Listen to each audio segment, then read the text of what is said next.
Good early evening, late afternoon, folks. I am going to try to do a video and try to keep it as short as possible. It's after 4 o'clock on Monday, the 9th of August. I'm not even going to worry about the weekend because the weekend was so, I don't have to put it mildly, screwy Louie. I'm, how do I put it? I am struggling or fighting my own demons because of what happened over the weekend.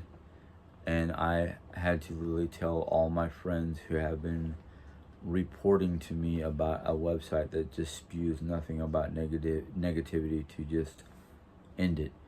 Don't worry about it. Leave it be. Don't report it to me. I don't care. If you guys want to continue to read their comments and laugh your heart off, your ass off or whatnot, that's fine and dandy. I just don't care no more. I am done worrying about what they have to say.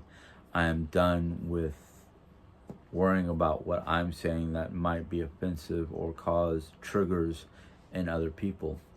Those of you who have been with me since day one know how bad things were at one point in time because of me being overly concerned over the negativity and reacting to it, which just fed into their continued attitude. So I'm just going to be myself. I'm not going to tiptoe through the tulips or try to walk on eggshells. I'm done with being concerned about the negativity. Your comments are appreciated. I do read them. I do not delete anything anymore. I let whatever be there. What I may do is I may go on to YouTube and have them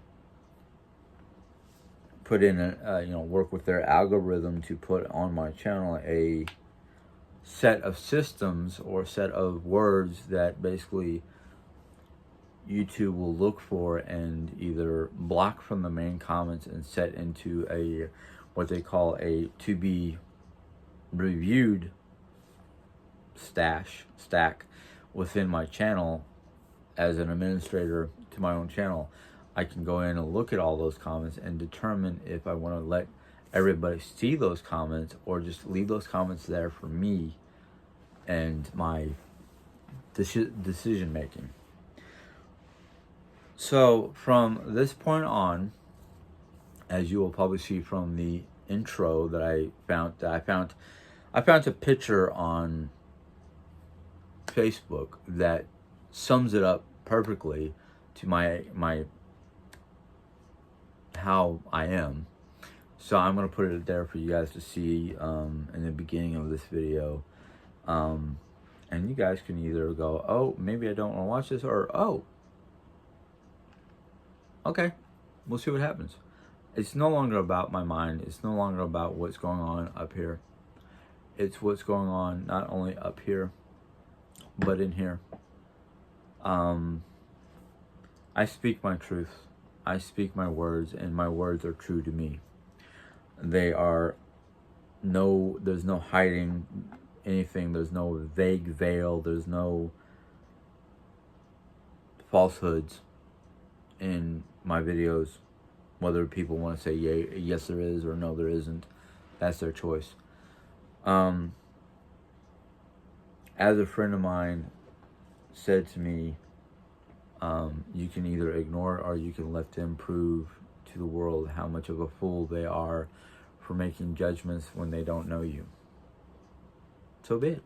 They want to make judgments because they only know what's on that video, and they're twisting my words for their pleasure.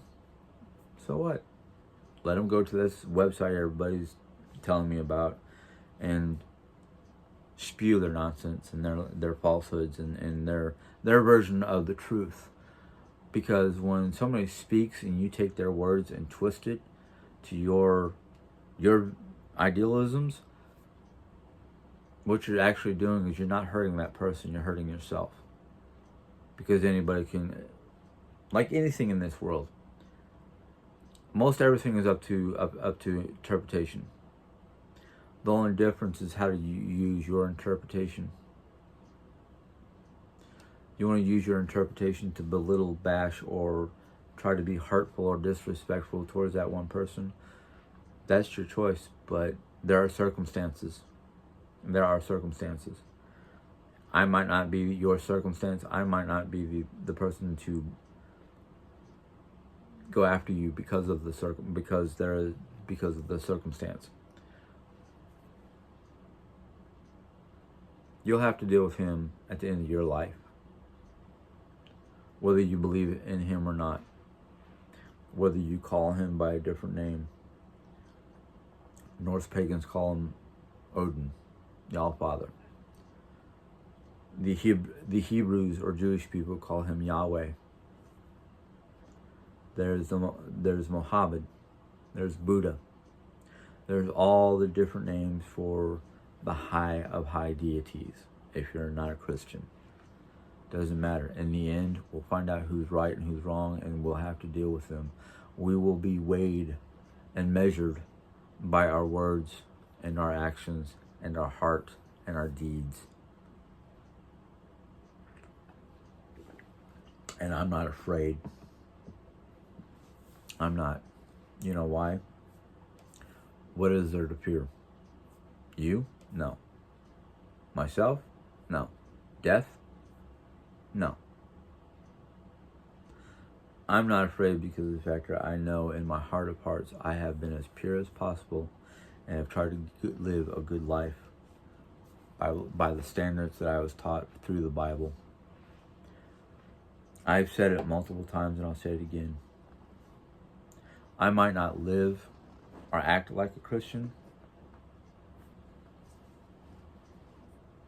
but I follow the words of Christ. I try to live, that's the key word right there. Try to live to the best of my ability in the footsteps of Christ. I know I failed. I know I've stumbled. But it's like the old saying from Footprints. In the beginning, during a man's life, you will see two sets of footprints in the sand. And there are times where you'll only see one set of footprint. And the person that is walking along the beach turns to Christ and goes, why is it during my hardest times, my hardest periods of my life, I only see one set of footprints? And the man will assume that's his own set of footprints. And Jesus replies, no, my son, you see my footprints in the sand because in your hardest point, your hardest period of life, I'm carrying you. So, in truth, all you negative people, all you naysayers, all the people who want to be belittling and judgmental, he's got my back. He's got yours. Your life, the way you treat people, the way you talk about people behind their backs.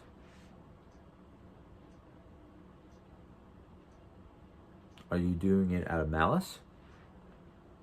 Or are you doing it just for entertainment? Or it's your opinion of that person? I read a Bible verse the other day that summed it up for me.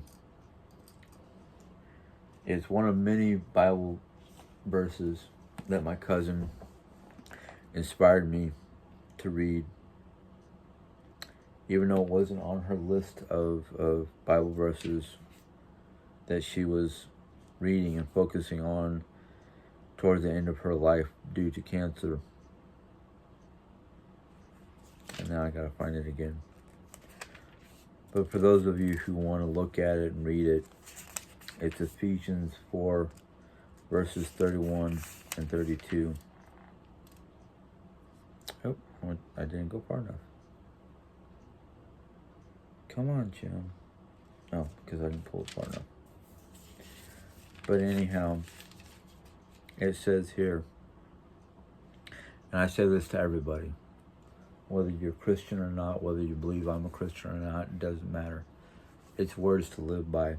And it simply says, Get rid of all bitterness, rage, anger, brawling, and slander, along with every form of malice. Be kind and compassionate to one another. Forgive each other.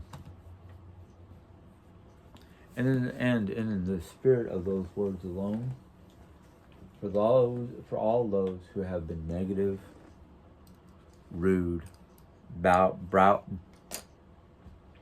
browbeating, or have any malice towards me or my wife, I forgive you. I forgive you for all your indiscretions. I forgive you for all your trespassing. I forgive you for every word, deed, or attitude, action, or whatever that you've done, said, or thought about me. You can't hurt me. You can't deter me from doing what I'm doing. You can't change my mind about who I am, or what I am, or how I live, how I look, how I dress, what I do for a living or what I don't do for a living, how I take care of my wife, how I take care of my home, or how I take care of my family. You are not the judge of me. You're not the person to determine my lifestyle, let alone the outcome of my life or how I live it. That's God's job, not yours. Your job, just as it is my job, is to become friends, to live compassionately, and to love one another like you love Jesus. I failed in that on multiple occasions because human beings get me riled up to the point of lack of control, lack of godliness, lack of Christ-like attitude. That's on me. That's not on you guys. I'm the one who did that. Granted, you're the ones who may have caused the effect, but not the outcome. You might have gotten me riled up. You might have gotten me mad. But it was my choice or my actions or my words that I should have been able to control and keep from getting out of control. I have no malice towards anybody. I've never hated anybody to the extent of being full of malice. Yes, I've disliked a lot of people. I disliked our previous president. I've disliked this country because of what it was becoming under the previous president. That was my choice. That was my issue. I let it come out. My bad. But it is not for us to be that way. It's not for us to be judgmental. It's not up to us on how each and every individual person on this planet lives their life. Does not matter their nationality, does not matter their upbringing or their language or their beliefs. If anybody has ever read the Bible from cover to cover, they know there's a section in Genesis that speaks of the Tower of Babel. And according to Genesis, before the Tower of Babel was built by an arrogant king or ruler, we all spoke the same language. We all had the same basic religion or belief system. It wasn't until this king built the Tower of Babel that God became angry with his boasting and claiming that he built the tower so high that he could touch the hand of God. And for that, God struck down the tower, and then we were divided by language, and then religion, and then nationality. We are truly, at the core of our souls, one person, one people. There is no division among us. When we all pass away, there is no skin color. There is no religious standing. There is no differences in our appearance and we become one with the body of Christ, the Spirit of God.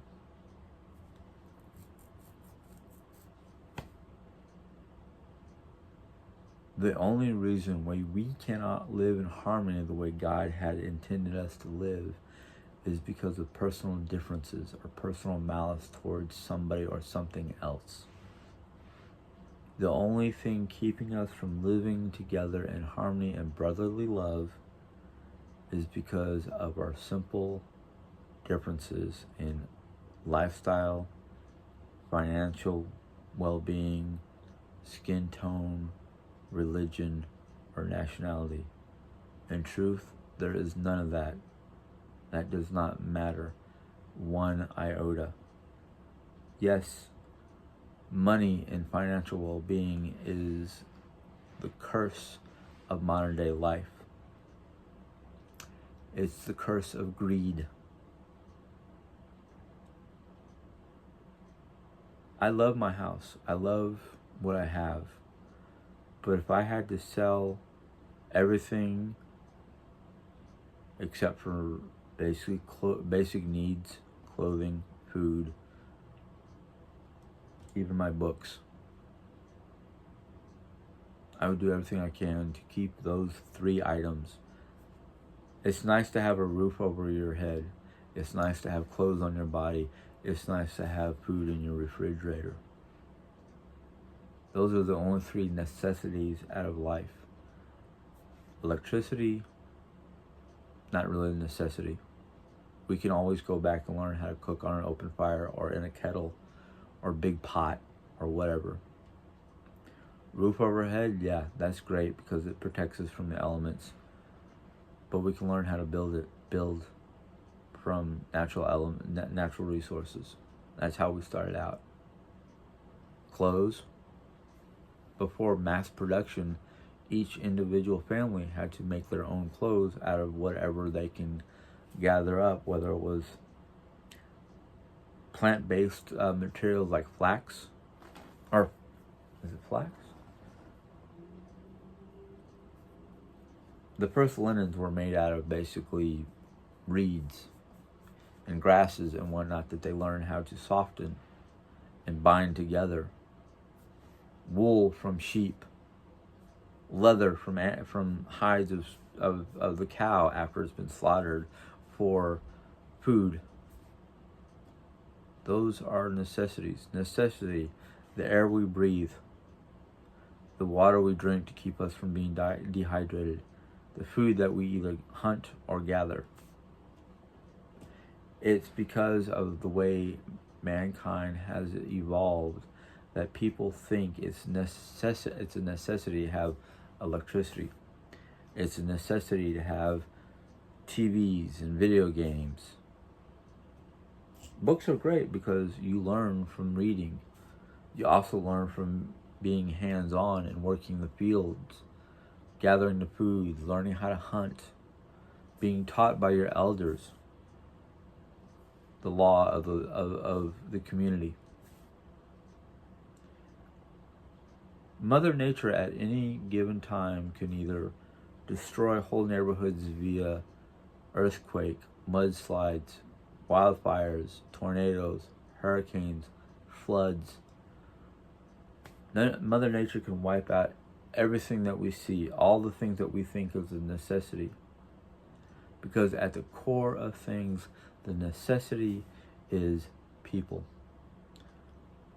communities, connectivity to other people, whether it's family or town folks or whomever that you live nearby or around. These windows, the only thing they're really necessary for in this day and age is keep the elements out. Same with these 4 walls. These 4 walls protect me from the sunlight, the rainstorms, the snowstorms, the heat, the cold. The only reason why the 4 walls that build a house are necessary, to protect us from the elements. Somebody wants to break in this house and they're desperate to break in this house. They will find a way to break in this house. How far they get determines on how peeved I get, or if they've got better weaponry. When mankind first developed bows and blades, at first it wasn't meant for war.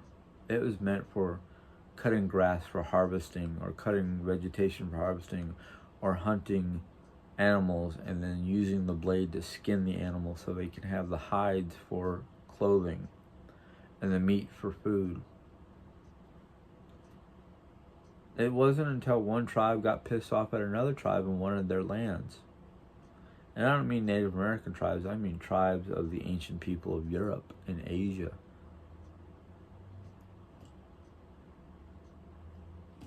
You know, the first recorded murder was when Cain killed Abel. And ever since then, things have just gone downhill. I don't think we were kicked out of the Garden of Eden just because we ate a forbidden piece of fruit. I think we were kicked out of Eden because we started showing our dark, ugly, violent, negative side. Whether it was the serpent that represents Satan, you know, filled our ears with honey and sugar. I don't think it was just because we ate a piece of fruit. You know, gaining knowledge. Maybe the precursor to the Bible wasn't just the fact that we gained knowledge about our bodies and how to do this and how to make that and blah blah blah. I think it was because of the fact that we just became too arrogant, too violent, too negative. That's what kicked us out of the Garden of Eden. Because if you read the Bible, even in Genesis, the Bible states that when Adam and Eve were kicked out of the Garden of Eden, just up the river from where, supposedly, according to some people, the Garden of Eden was, there's a tribe of men, a tribe of people already fully developed into humans.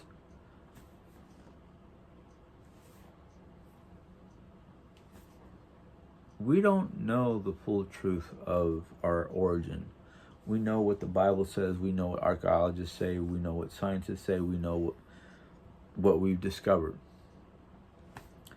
And I will tell you this much, as somebody who has read and studied and tried to learn a lot, yeah, there's a lot of things that I know about, that I learned through reading and through self-education, that makes me go, that's some dangerous stuff. You put certain pieces of knowledge into another person's hands, and if that person is prone to violence, it's a dangerous world out there.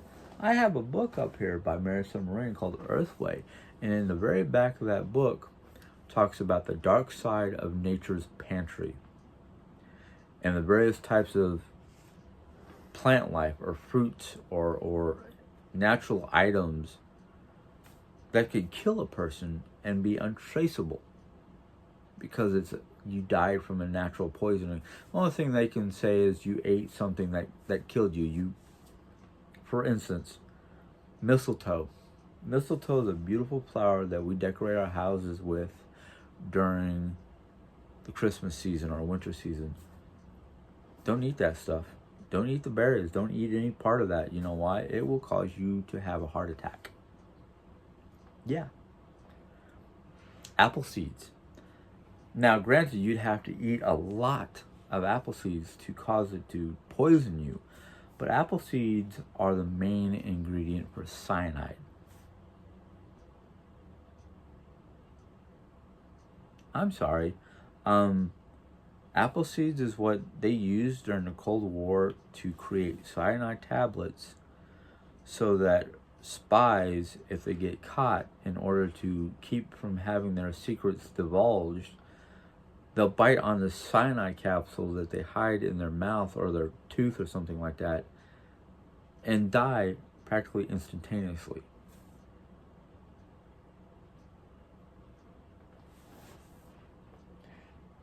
Nightshade. the name alone kind of goes, that does not sound like something I want to consume. Nightshade used to be a common weed during the medieval era in certain parts of Europe, and it was a commonly used item to basically commit murder via poisoning. And granted, back then, murder was kind of like the only way for a woman to get out of a bad marriage. So, poison is considered a woman's favorite device to dispose of or get rid of a person, especially an abusive husband or stuff like that. Yeah. I read stories where back in the medieval days, women would take nightshade, which is a deadly item, mix it in with blackberries and cook it into a pie or a dessert or something like that, and serve it up specifically. Usually it was like one of those personal sized pies or whatnot, and serve it up to their husbands when they want to get rid of their husbands. One particular story I remember reading was about a duchess from France who basically, the way she became a duchess is she married a duke, and she wanted total power of the kingdom or his lands, and she poisoned him. And she did this to several other men just to gain power. And then they finally caught on to the situation, or a brother of one of the dukes or high-ranking royalty that, not really high-ranking, a duke or an earl or somebody of that nature had a brother and realized brother couldn't have died just that easily. He was in perfect health and whatnot. It was murder.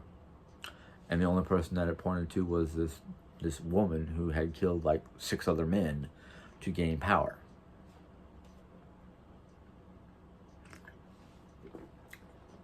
I don't read these books just for the factor of learning things that probably should not have been learned. But a lot of the books I have are for educational purposes. There's only maybe 7 books that I have up there for entertainment value, and I'm not including the ElfQuest comic or graphic novel. But I have 3 different Assassin's Creed books and 4 Dungeons and Dragons books. But all my books up there, that are books and not journals, are for educational purposes. And I have tried and failed, and then tried and failed, and then tried, and now I feel like I'm succeeding and getting to a point in my life at the age of 50 that all the negative stuff in the world, all the negative attitudes or negative energy or whatever you want to call it, is not worth the air or light that they're given. Because throughout the ages, since the beginning of time, before mankind, well, actually, mankind was actually the perpetuator of negativity. But since the dawning of man, let's just put it that way, since the dawning of man, you can read the history books throughout time, all the information dating all the way back to 300 or 3,000 years before Christ was a thought. Especially the oldest known civilizations like China and Japan are considered 2 of the oldest known recorded history. The 2 oldest known civilization in recorded history. Egypt, Rome, Greece, Incas, Mayas, they come in a little bit afterwards. They come in at certain periods throughout time. And there's a lot of different theories about the reason why that China and Japan are considered the two oldest known recorded civilizations. I'm not going to go into them because I don't want to go into a tangent. But my point is I'm too tired of the negativity and the stuff that's been going on that I found out about over the weekend. It's too taxing, it's too tiring. I'm just thinking about it while I'm talking is literally draining me. Draining me to the point that I'm ready to crawl in bed and just call it a day, even though I need to think about making dinner here in half an hour and a whole 9 yards and spending the rest of the night with my wife because I spend too much of my daytime out here away from her. And there's reasons why. There's a lot of different reasons why. It's more coping mechanisms than negative things. I mean, I can only take so much of her being in pain and not knowing what I can do because the doctors do what they can do, and I can't do anything for her not because she needs to do it for herself, but because of the medical reports and whatnot. And according to the medical reports, she's probably going to be bedridden for quite some time until they can fix the problem. And, well, there's a problem is you can't fix the problem because the problem is preventing her from being upright and mobile because bone-on-bone rubbing, possible fractures. They need the last report that we read together. They need to set up an appointment or find a way to get her into an MRI. The closest MRI that we know of would mean me driving her to Lebanon, which is up the highway a little ways. And I'm not comfortable with driving on a highway. If they can give me an address and I can find some back roads and whatnot where I don't have to deal with a lot of semi trucks, I might drive that way. I might do it that way. But either that or call upon. We have one or two.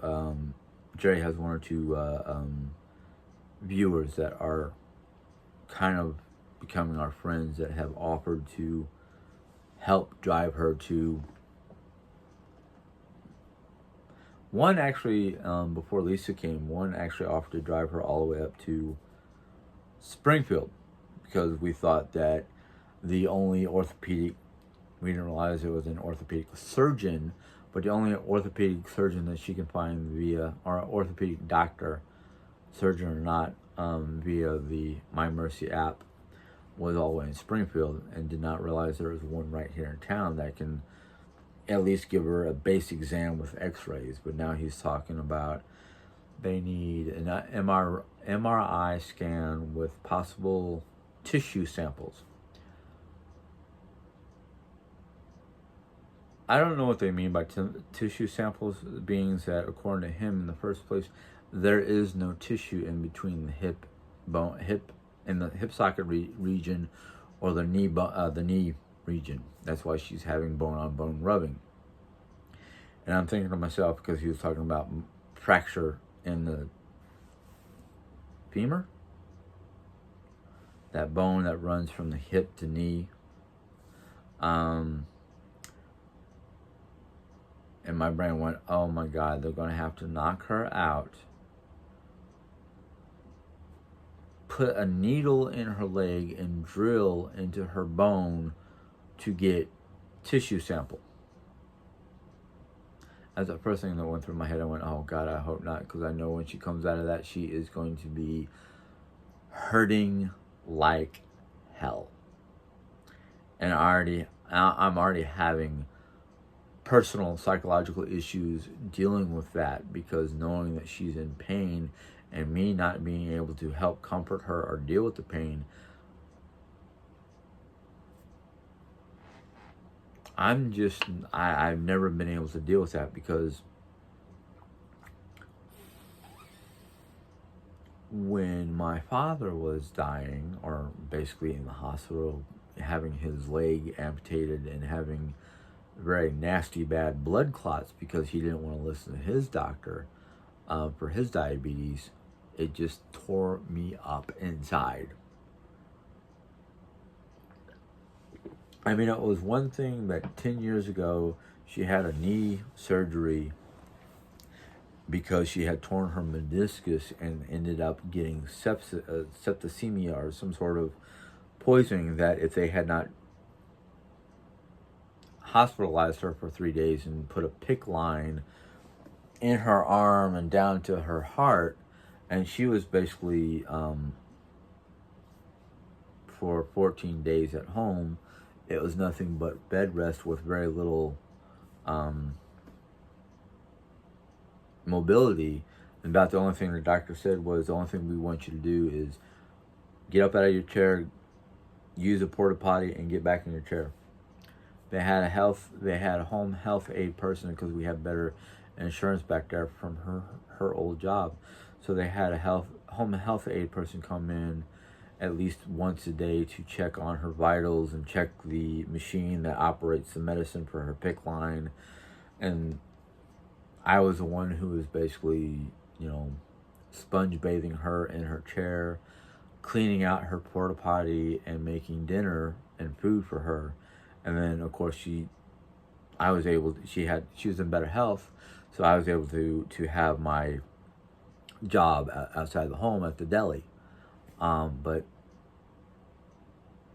it's worse than it was before. Luckily, she doesn't have any kind of blood poison or anything like that. She just has the same leg, different situation. She doesn't have any meniscus material or anything like that in her knee, anything, or her hip. So it's like, okay, it's worse than it was 10 years ago because I can't get out of the house for 4 to 6 hours a day for a job because I'm literally needed here to do her medicines, do the cleaning, do the food, the whole nine. And I'm not asking for or begging for any kind of sympathy or assistance or anything like that. I'm not. Things are a little tough.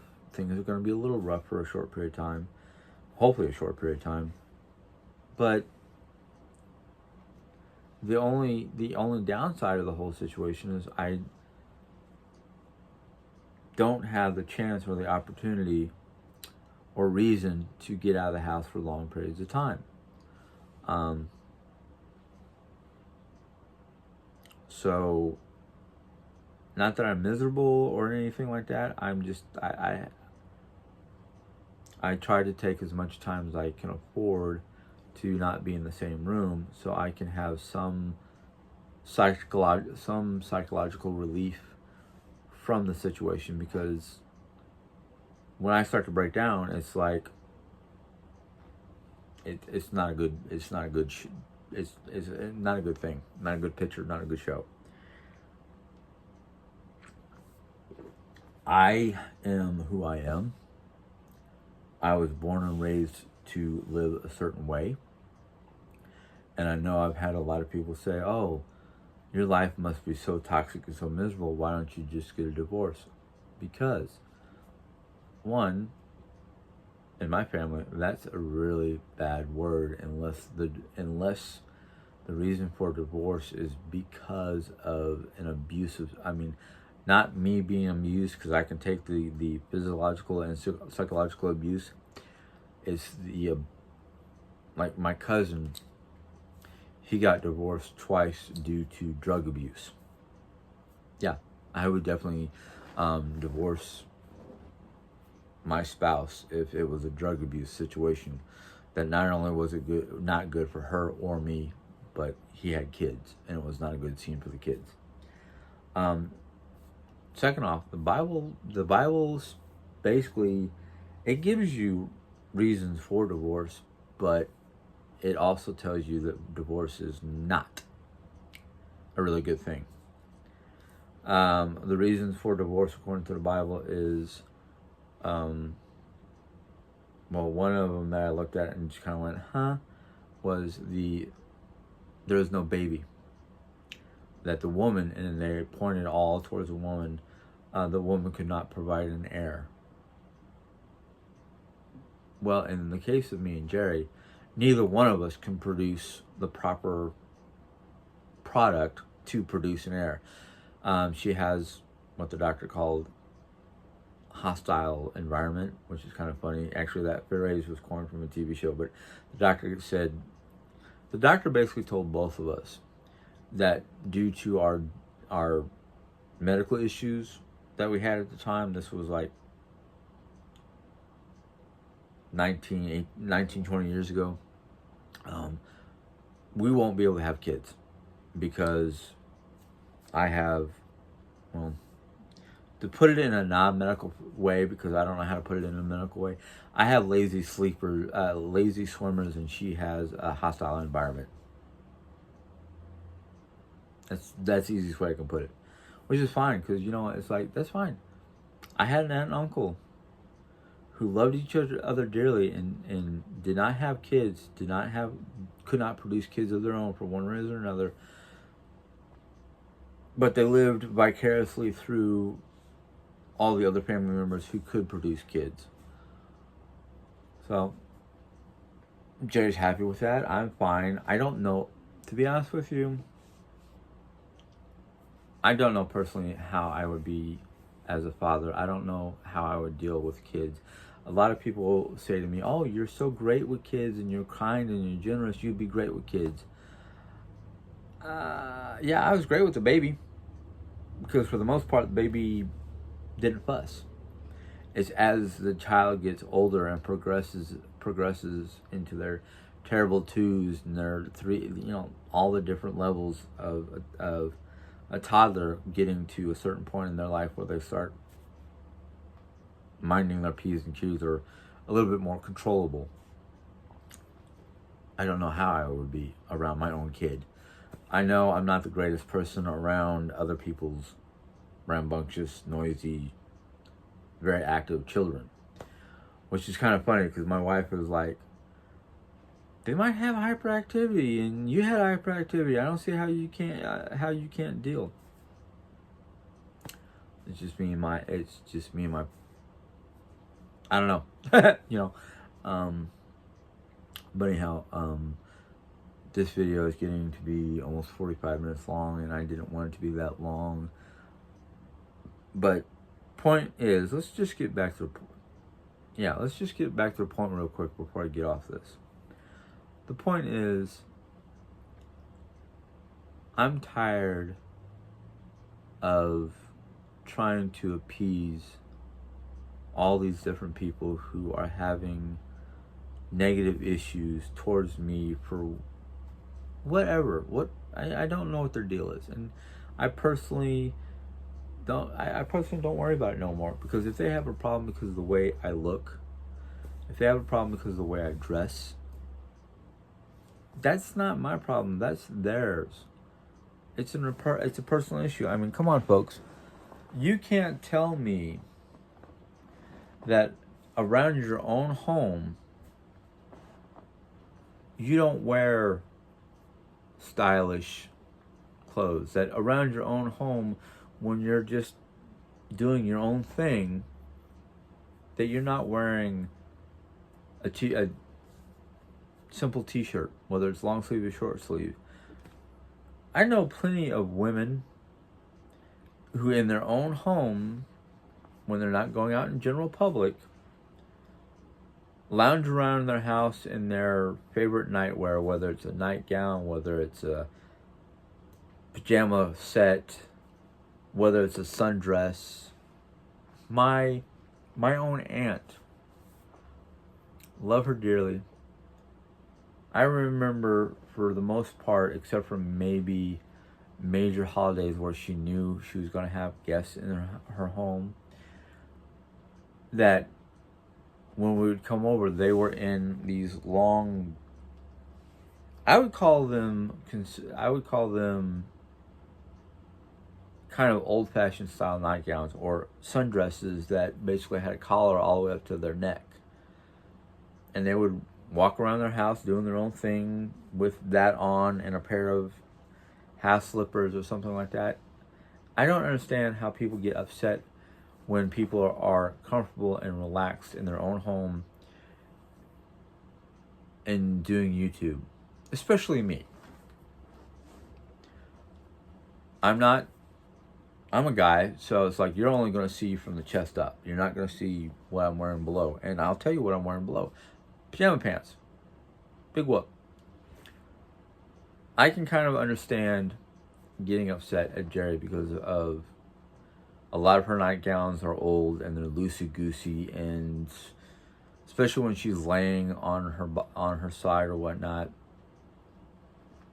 might be little inappropriate to most people. It doesn't bug me anymore because it's kind of like, you know what? Why am I getting upset because she's wearing something comfortable around the house? Yes, I would think, and sometimes I complain to her as like, hey, honey, why don't you put something different on so people don't see a lot of what's underneath, basically. Alright, I apologize. Yeah, this video is going to be a little bit longer. I'm tired of it.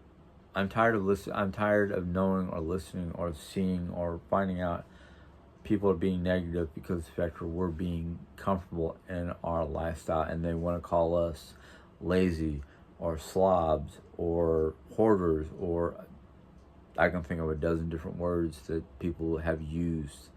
Literally, I have seen them use these words on her channel and sometimes on my channel. That's your problem. That's not my problem. That's not Jerry's problem. That's nobody's problem but your own. If you cannot learn to live Christ-like with a Christ-like attitude and love your neighbor, love the people that are out there in the world, that's something that's something that's going to be used against you on Judgment Day by God himself. I don't know how most people, and I'm going to guess and do something I hate doing, which is assuming that a lot of these people have had a non-Christian negative upbringing or just a negative non-Christian outlook on life because of how negative or bad or displeasing their own life is. And hey, you know what? That's not my problem. That's their problem. They need to learn how to live in a true Christ-like attitude, which is basically loving everybody around you no matter what they look like, no matter what their skin tone is, no matter what their belief system is, no matter what. Because that's what we were originally supposed to be doing before Cain and Abel. But I will not sit back and let people belittle or degrade or be negative to my wife. I will not tolerate that. It's one of the things I will not tolerate. You want to come onto my channel and try to belittle me or downgrade me or drag me down into your pit of misery, go for it. That's your choice. But it's not going to happen. There is an artist out there. He is not a Christian artist. He's just a gentleman who does a lot of cover music. Basically what he does is he'll take songs that he likes and he will sing those songs with his voice. He will basically, like any artist who does band covers, basically they do like the intro to a band and have songs that they sing. Well, the gentleman's name is Peyton Parrish, and I hope I don't get backlash for saying his name, but he's a very good gentleman. He's a very good artist, and he does rock, he does country, he does Viking chants, he does a lot of different music that he's into. He did a rendition of Enter the Sandman, Hurricane,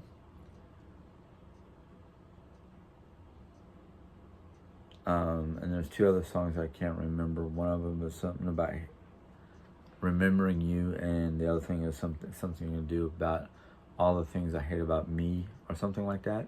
But his songs, I was listening to the songs earlier to get me out of my anger and funk. And I will tell you this much: that last song that I mentioned, "Everything I Hate About Me," yeah, I listened to it. It reminded me that it's me that makes the decision on what I do or how I do things, not you, the viewers. I might try to, I want to try to get a hold of Peyton, see if he'll let me use his song, but I might try to put that song, that I have it on YouTube Music. So I don't know if my YouTube Music is public or not. I know that I can make it public, but if it is and you want to hear these songs, go to, I think you can go to it through my page, my account, my public music or whatnot. Listen to the songs from Peyton Parrish that I have on there. It might be an eye opener. I don't know. But if you can't get to it, let me know, because I'm thinking about tomorrow. I might do a video just on my music preference and the different artists and titles of the songs that I listen to. That way, if you choose to go look or listen, that's your choice. But we'll see what I do tomorrow. Anyhow, I am sorry. I am finally going to get off this, but I am sorry for the length of this video, but I am not sorry. I'm sorry, but not sorry for the length of this video. But anyhow, if you watch to the very end, I'm going to try to put this on air or on the website tonight. If you do listen to the very end, and I do get the ability to put that one particular song on the end of this, and you stay tuned to the very end, one, thank you very much. Two, maybe you'll get some inspiration or kind of understand where I've been lately. But either way, if you enjoyed this video, go ahead and give it a thumbs up. If you give it a thumbs down, that's fine and dandy.